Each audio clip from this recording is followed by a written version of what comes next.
समाजात तेढ निर्माण होईल असे वक्तव्य कोणीही करू नये असे मत अजित पवार यांनी व्यक्त केलं. 26 आग्राबद्दल त्यांनी म्हटलंय, असा हल्ला कधीही होऊ नये. सगळ्यांना विनम्र अभिवादन करतो. बारामती जनता दरबाराबद्दल त्यांनी म्हटलंय, मधल्या काळात लोकांना भेटता आलं नाही. गेली अनेक वर्ष लोक मला भेटण्यासाठी येत असतात. Millet value chain development food incubation centre हा प्रकल्प बारामतीत करण्याचा निर्णय घेतला गेला. त्याची मान्यता दिल्यानंतर सोलापूरमध्ये अशी माहिती देण्यात आली की तिकडचा प्रकल्प बारामतीत आणला, पण तिकडचा प्रकल्प इकडे आणला नाही. राज्यात काम करीत असताना मतदारसंघातील तसेच सगळ्यांची कामे झाली पाहिजेत. 40 दुष्काळी तालुक्यात बारामतीचा समावेश केला नाही. दुष्काळ जाहीर झाल्यानंतर जे काही सवलती दिल्या जातील त्या मिळतील. ज्या तालुक्यात दुष्काळ जाहीर झाला नाही त्या ठिकाणी समिती नेमली आहे. त्यामध्ये काही ठिकाणी दुष्काळ सदृश परिस्थिती म्हणून घोषित करण्यात आली आहे. त्यांना देखील या सवलती मिळतील.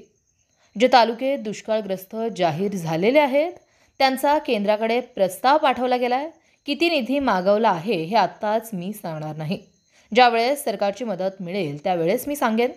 पण ज्या ठिकाणी दुष्काळ सदृश परिस्थिती आहे त्या ठिकाणी राज्य सरकारला खर्च करावा लागेल आणि त्याचा खर्च उचलायची राज्य सरकारची तयारी आहे. दुधाच्या दराबद्दल त्यांनी म्हटलंय, दूध संघाचे काही पदाधिकारी माझ्याकडे आले होते. त्यांनी मला निवेदन दिले.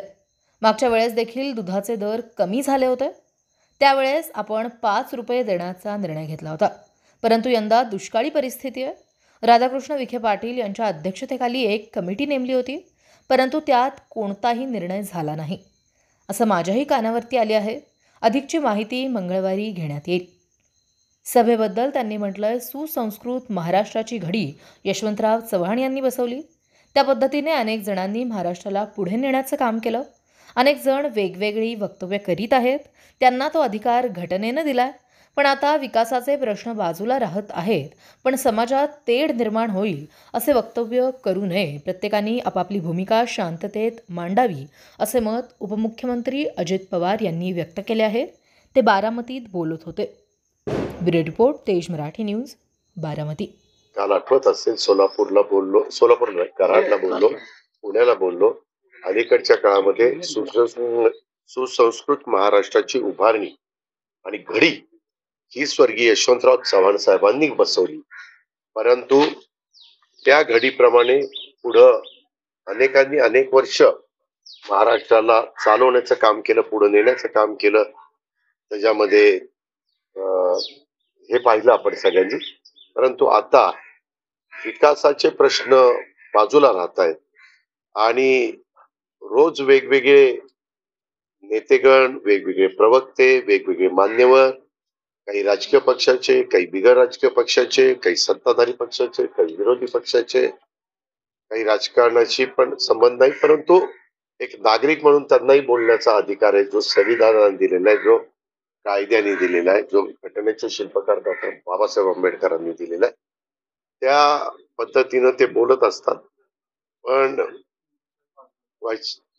समाजामध्ये तेढ निर्माण व्हावी, समाजामध्ये दरी निर्माण व्हावी असं वक्तव्य कुणी आमच्या सहित कुणी त्या ठिकाणी करू नये. त्याच्यात प्रत्येकाने आपापली भूमिका मांडावी. त्यांना काय हवंय तेही मागणी करण्याचा अधिकार त्यांना आहे, तोच सरकारकडे मागावं. त्याबद्दल सरकार लक्ष घालेल किंवा लक्ष घातलंय अशा पद्धतीने मला त्याबद्दल सांगायचं. दुधाचे दर कोसळले. आताच आमचे पोपटराव गावडे म्हणून दूध संघाचे चेअरमन आहेत, ते आणि बाकीचे सगळे पदाधिकारी माझ्याकडे आलेले होते. त्यांनी निवेदन दिलेलं आहे. तुम्हाला आठवत असेल पाठीमागच्या काळामध्ये अशाच पद्धतीने भाव 17, 18, 19 पर्यंत खाली आली. त्यावेळेस आपण 5 रुपये अनुदान देऊन 25 रुपयापर्यंत शेतकऱ्याला भाव मिळेल असं बघितलं. परंतु आता सगळेच दुष्काळ असल्यामुळं हिरवा चारा, कॅटल फीड म्हणजे गाईचं खाद्य, खुराक हे आणि बाकीचा खर्च वाढलेला आणि त्याच्यामुळं शेतकऱ्यांचं म्हणणं आहे की त्याच्यामध्ये सरकारने पुढाकार घ्यावा. मधल्या काळात माझ्या माहितीप्रमाणे राधाकृष्ण विखे पाटील या विभागाचे मंत्री, त्यांनी ह्या क्षेत्रातल्या मान्यवरांची बैठक पण घेतलेली होती, चर्चाही केलेली होती परंतु त्या चर्चेतनं मार्ग निघाला नाही असं काहीतरी माझ्या कानावर आलंय. मी आता उद्या पण सुट्टी आहे गुरु नानक जयंतीची. ती झाल्यावर मी परवा मुंबईला जाणार आहे. त्यावेळेस एकनाथराव शिंदे सन्माननीय मुख्यमंत्री, देवेंद्र फडणवीसजी सन्माननीय उपमुख्यमंत्रीजी आणि बाकीच्या मान्यवरांशी बोलेल. मला एवढंच आजच्या प्रेस कॉन्फरन्सच्या म्हणजे तुमच्याशी चर्चा करत असताना सोलापूरकरांना सांगायचंय की या बातम्यांचा विपर्यास झालेला आहे. तो प्रकल्प बारामतीमध्ये आणण्यात आलेला नाही. तो प्रकल्प सोलापूरच्याच करता आहे. दादा गेल्या वर्षी 100 रुपये त्यांची मागणी आहे. त्याबद्दल तिथं निर्णय झालेला आहे.